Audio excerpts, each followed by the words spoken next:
F-rank adventurer Reincarnates is a level 1 skeleton with cheat skills. Rent is an ugly, pathetic, disgusting loser adventurer from a small town who dreams about becoming a mithril class adventurer.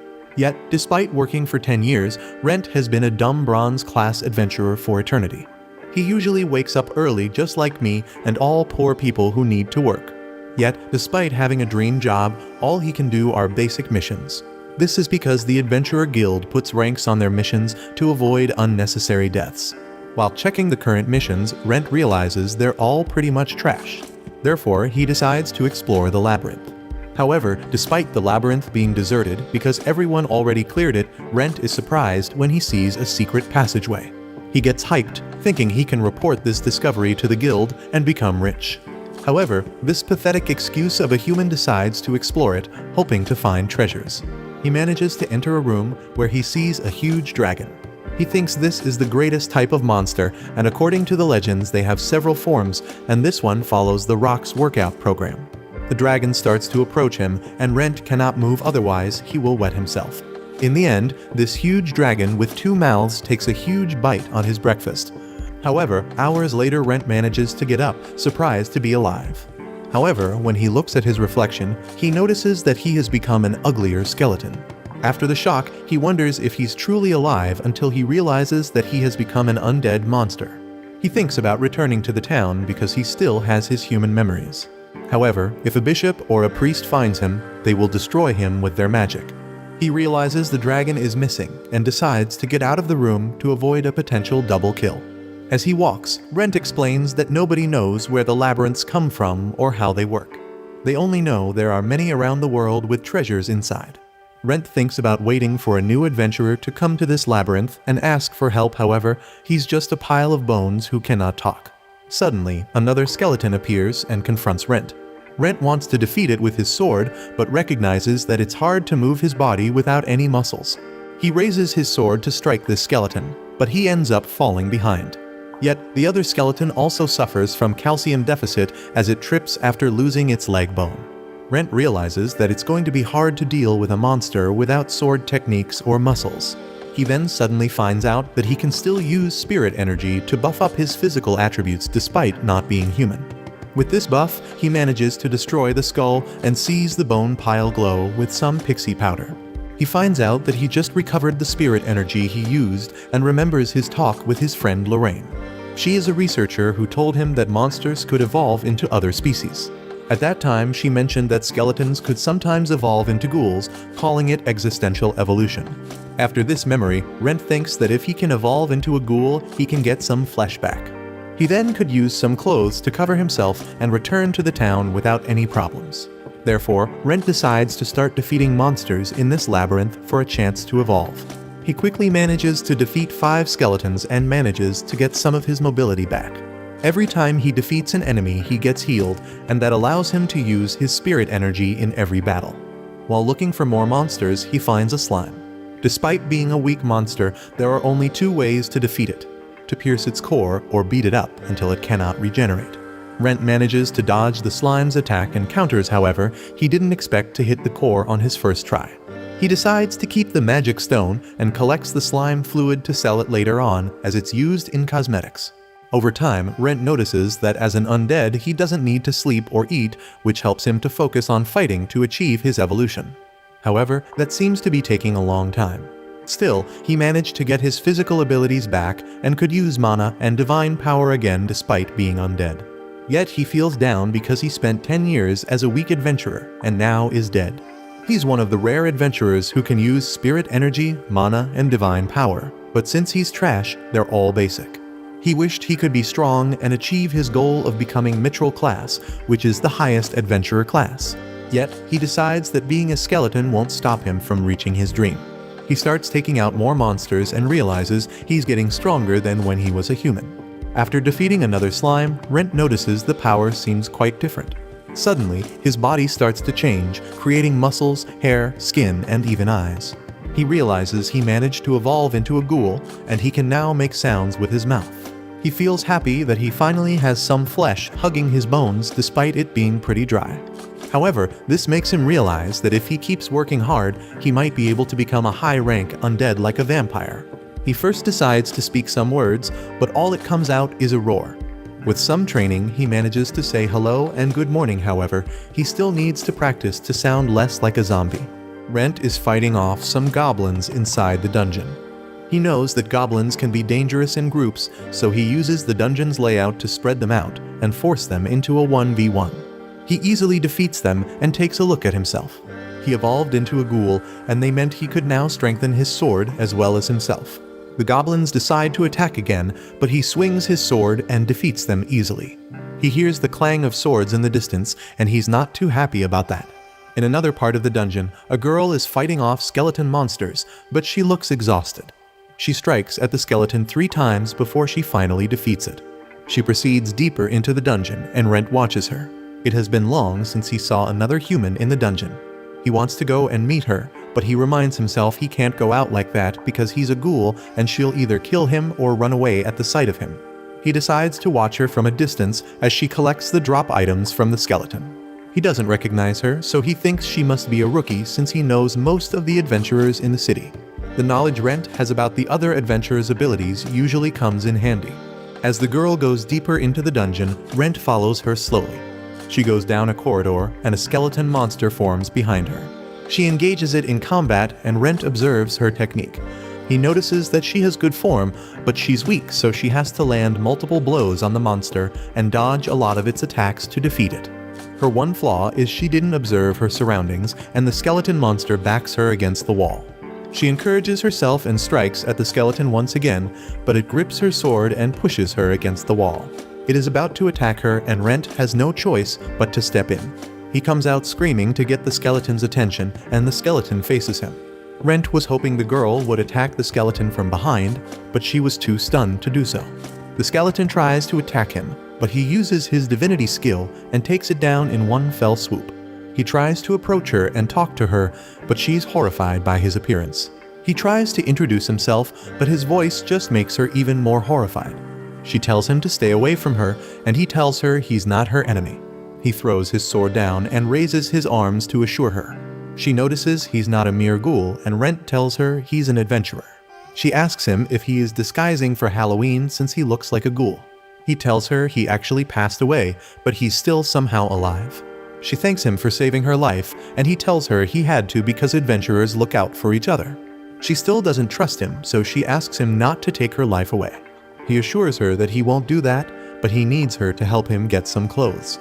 He tells her that he wants to go back to the city of Malt, and she tells him she could get him a robe that hides his body. He puts a bag of coins on the ground and tells her to keep the change after getting the clothes. He walks back, and she moves forward to pick up the bag. He begs her to help him, and she introduces herself to him as Rena. She tells him she's a daughter of a knight, and she would repay her debt to him. He leads her back to the entrance of the dungeon, and she tells him she will be back for him. Rent notices her cautiousness around him, and he thinks she's acting just like a proper adventurer. Typically, a proper adventurer would report the sight of a ghoul to the guild for immediate action, but he doesn't think she'll betray him. Rent doesn't want to double her, but he thinks if he turns out to be wrong, he'll deal with the consequences when they arise. He goes back into the dungeon. Rena goes back to the city and meets up with Sheila. Sheila tells her she's glad she's not hurt and that she was worried about her since she didn't come back after sunset. Rena tells her a lot has happened, and she has an urgent question for her.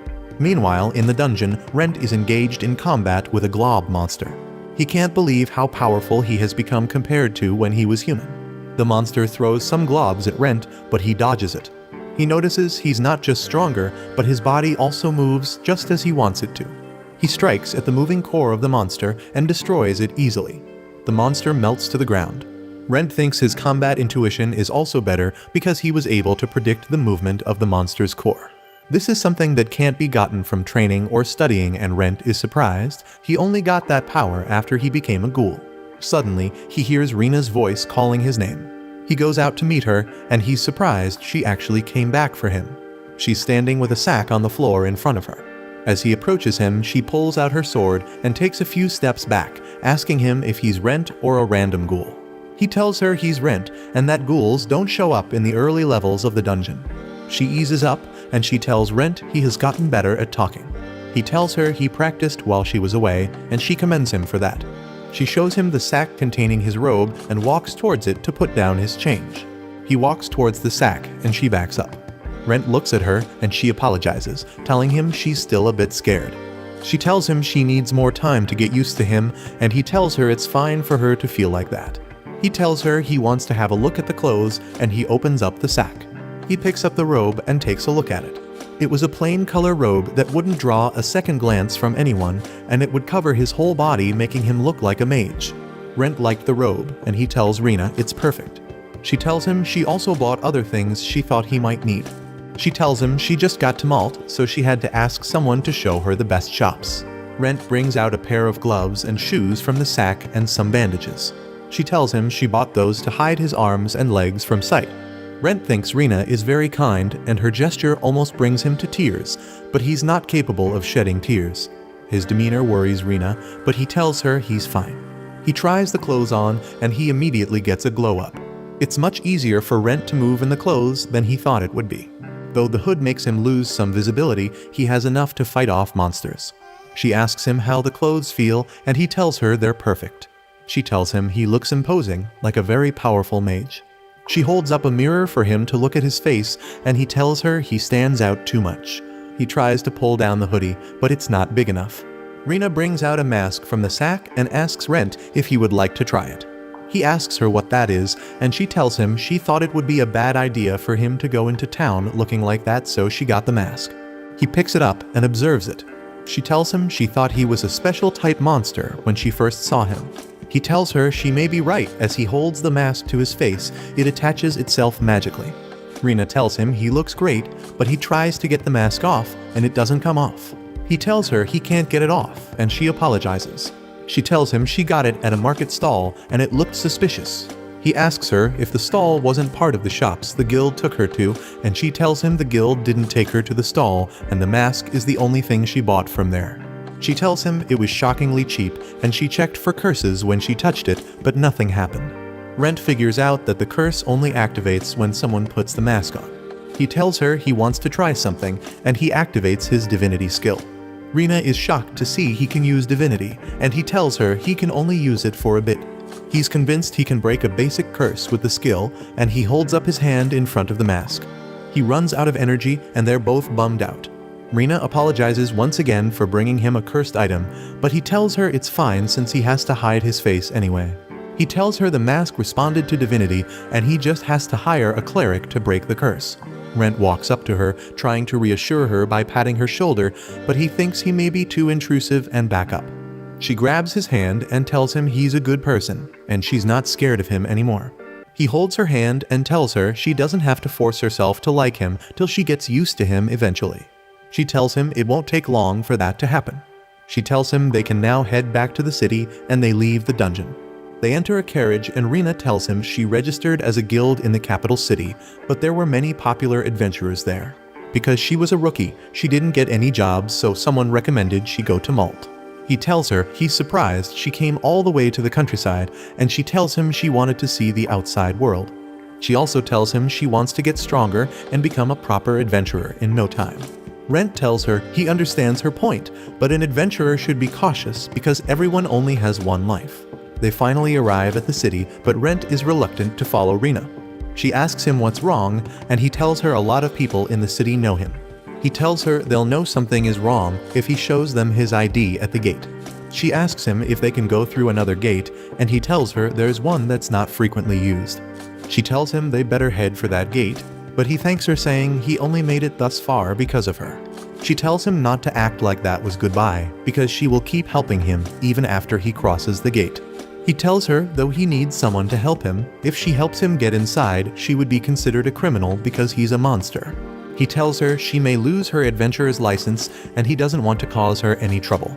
She tells him she'll risk her life for him because without him she won't be alive.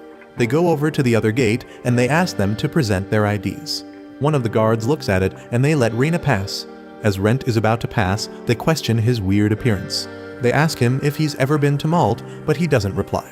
They ask him to take off the mask so they see his face, but Rina tells them the mask is cursed and he can't take it off. They ask her if that's why he talks weirdly too, and she says he was fatally injured while fighting a monster. He shows them part of his ears, and they're surprised by how scarred it is. Rena tells Time he bought the mask to hide his scars, but the mask turned out to be cursed. Rent tells them to try to pull the mask off themselves, and one of the guards tries, but he can't get it off. Rena tells them they want to donate some money to a church and get a cleric to help them remove the mask. The guards allow Rent to pass, and Rent thanks Rena. Rena is distracted by a carriage, and Rent uses that opportunity to disappear. Rena begins looking for him, but he hides on the roof. Rent doesn't want to ruin her guild life, so he decides to stay away from her. Later at night, Rent goes to a house in search of a human cooperator. Since he couldn't work with Rena, he had to find someone who could keep secrets. It knocks on the door, but no one answers, so he lets himself in. A woman is sleeping on the couch, and he tries to wake her up. Lorraine tells him to let her sleep evermore, but he threatens to drop a book on her head. She sits up and is shocked by his weird appearance. She thinks it's just a mask, but he takes off his glove to show her his ghoul hand. She asks him what happened.